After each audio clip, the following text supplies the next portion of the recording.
सातव्या मुलीची सातवी मुलगी या मालिकेच्या आजच्या भागात आपण पाहणार आहोत. अद्वैत त्याच्या रूममध्ये जाण्यासाठी निघालेला असतो. त्याच वेळी त्याला नेत्राचा आवाज येतो.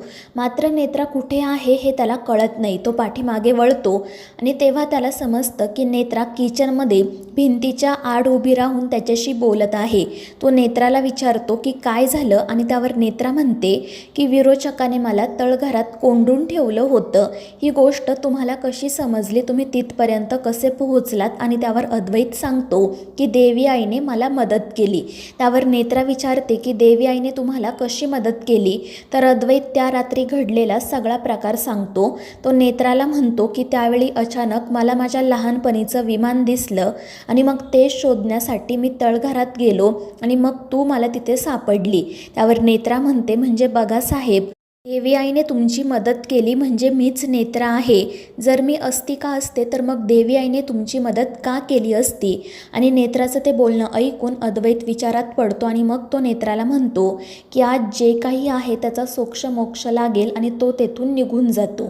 दुसरीकडे अस्तिका रूममध्ये बसलेली असते. अद्वैत तिच्या जवळ जातो आणि मग तो नाटक करत अस्तिकाला म्हणतो की नेत्रा, माझा तुझ्यावर पूर्ण विश्वास आहे. मला आता कळून चुकले की तूच माझी नेत्रा आहे आणि ती अस्तिका.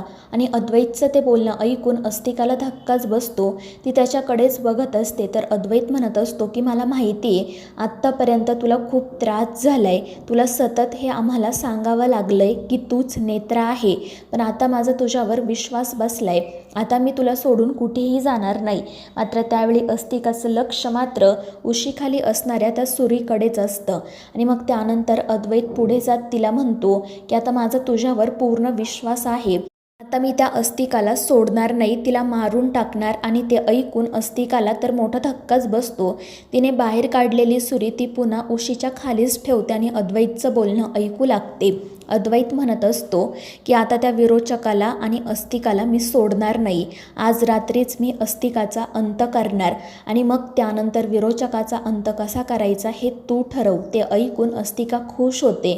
तर अद्वैत मुद्दाम तिला जवळ घेतो आणि मग अस्तिका हसून मनाशी म्हणत असते की आज रात्री अद्वैत नेत्राला मारून टाकेल आणि मग तो कायमचा माझा होईल.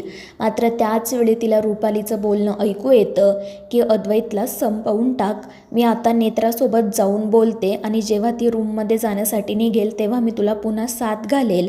त्यानंतर 1 मिनिटाच्या आत तो अद्वैत रक्ताच्या थारोळ्यात पडायला हवा. पण ते ऐकून अस्तिका खूप घाबरते. अद्वैत तिला विचारत असतो की काय झालं नेत्रा, कशाचा विचार करतेस तू? आणि त्यावर अस्तिका नाटक करत म्हणते की काही नाही साहेब, या सगळ्यातून कसा मार्ग काढायचा त्याचाच विचार मी करत होते. पण आता तुमचा माझ्यावर विश्वास बसला आहे ना, मग या सगळ्याची काहीच गरज नाही.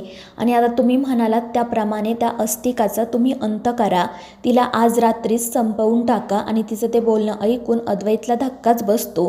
त्याची खात्री पटत चाललेली असते की ही आपली नेत्रा असूच शकत नाही, ही ती अस्तिकाच असणार. पण मग तो सुद्धा तिच्यासोबत खेळ खेळत असतो. अस्तिका म्हणत असते की साहेब, तुम्ही आज रात्रीच त्या अस्तिकाला मारून टाका, तिला जिवंत ठेवणं आपल्यासाठी धोक्याचं आहे. आणि त्यावर अद्वैत म्हणतो ठीक आहे. तर दुसरीकडे नेत्रा आजी आजोबा आणि ममता ताईंच्या फोटोजवळ बसलेली असते. तितक्यात रुपाली त्या ठिकाणी येते. ती नेत्राला विचारते की काय ग, काय झालं, इथे अशी का बसली आहेस? जा आणि तुझ्या त्रिनयना देवीला जाऊन विचार की तिने तुझ्या नवऱ्याचा जीव का नाही वाचवला. त्याच्याच घरात त्याचा अंत झाला. पण नेत्रा तिच्या बोलण्याकडे लक्ष देत नाही. तर रुपाली म्हणत असते की जा आणि जाऊन बघ तुझा अद्वैत कसा रक्ताच्या थारोळ्यात पडला आहे ते. आणि तितक्यात नेत्राचं लक्ष रुपालीच्या बोटाला लागलेल्या रक्ताकडे जाताना ती खूपच घाबरते. तर रुपाली म्हणत असते की हे तुझ्या अद्वैतचंच रक्त आहे. आणि मग ती तेच रक्त नेत्राच्या ओढणीला पुसते. त्यामुळे नेत्रा धावतच अद्वैतकडे जाण्यासाठी निघते. तर रुपाली लगेच अस्तिकाला साथ घालून सांगते की नेत्रा तिकडे येत आहे, अद्वैतला संपव आणि चाकू तिच्या हातात दे.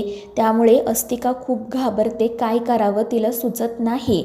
आणि मग ती अद्वैतला जाऊन सांगते की साहेब जा आणि आत्ताच्या आत्ता त्या अस्तिकाचा अंत करा. आणि ते ऐकून अद्वैत आश्चर्याने तिला विचारतो की नेत्रा, ही योग्य वेळ आहे का पण? आणि त्यावर अस्तिका म्हणते की हो साहेब, हीच योग्य योग्य वेळ आहे, तुम्ही लगेच त्या अस्तिकाला मारून टाका. आणि त्यामुळे अद्वैत म्हणतो ठीक आहे, मी आत्ताच तिला मारून टाकतो आणि तो बाहेर जाण्यासाठी निघतो. पण तितक्यात नेत्रा त्या ठिकाणी येते. ती खूप घाबरलेली असते. ती रडतच अद्वैतला विचारते की साहेब तुम्ही ठीक आहात ना? पण अद्वैत काही उत्तर देत नाही. तर अस्तिका पुन्हा तिथे येत म्हणते की साहेब आता तुम्ही कोणताही विचार करू नका, तिला संपवून टाका, ती अस्तिका आहे. आणि त्यावर अद्वैत हो म्हणतो आणि नेत्राला सांगतो की चल माझ्यासोबत. त्यामुळे नेत्रा घाबरते तर अद्वैत तिचा हात पकडून तिला घेऊन जातो. तर अस्तिका खूपच खुश होते. आता अद्वैत कायमचा आपला होणार या गोष्टीमुळे तिचा आनंद गगनात मावेनासा होतो.